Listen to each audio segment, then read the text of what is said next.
अगर आप भी चाहते हैं कि आरसीएम म्यूजिक के वीडियो सबसे पहले आप तक पहुंचे, तो लाल बटन को दबा के चैनल को सब्सक्राइब जरूर करें और साथ में बेल आइकन को दबाना ना भूलें। आरसीएम म्यूजिक प्रेजेंट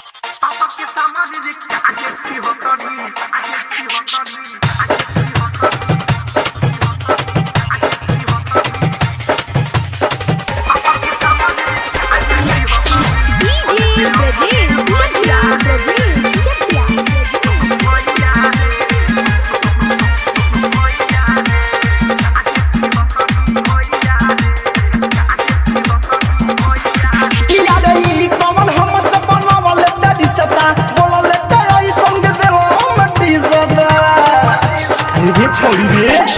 ई कौन हमसे बनावले तेरी सता बोलले ते आई संगीत दिलावा में टिसता रात्रि में कोई गजोइया रे पापा के सामने रे काहे छी हतरी पल दे मगे भैया रे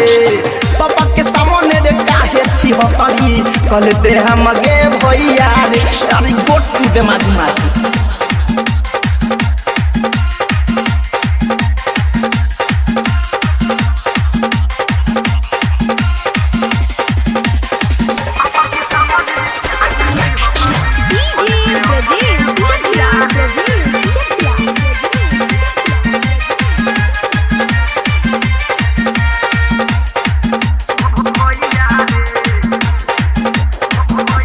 सुना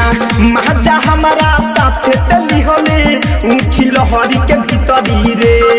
तब काहे पापा के सामने बनले हो सब भीतरी रे सुन रे छौरी रे महाजा हमारा साथ तली होले ऊंची लहरी के भीतरी रे तब काहे पापा के सामने बनले सब भीतरी रे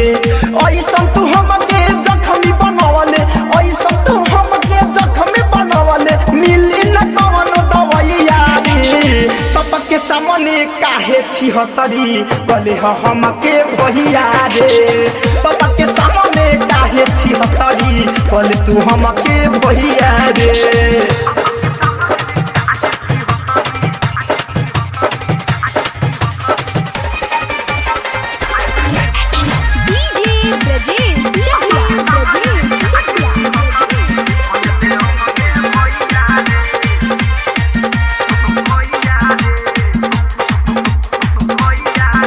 रे सुनो लाजो अब तो लागता हमके घर में एक बहादी रे धड़कन धनंजय पूछता ब्रजेश बिहारी रे रे सुना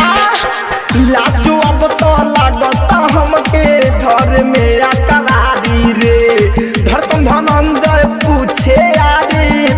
ब्रजेश बिहारी रे आज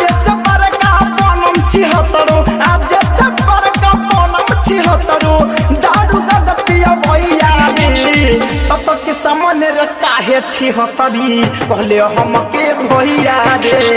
पापा के सामने काहे छिहत्तरी कहले हमके भैया रे यार ई कौन हमसे बनावले तेरी सता बोलले ते आई संगीत दिलावा में टिसता रात्रि में कोई गजोइया रे पापा के सामने रे काहे छिहत्तरी पल दे मगे भैया रे पापा के सामने रे काहे छिहत्तरी कहले हमके भैया रे अरे चुल्लू भर पानी में डूब के मर जाओ। डाउनलोड कीजिए RCM music official app play store से। आरसीएम म्यूजिक के सारे ऑडियो वीडियो डाउनलोड करने के लिए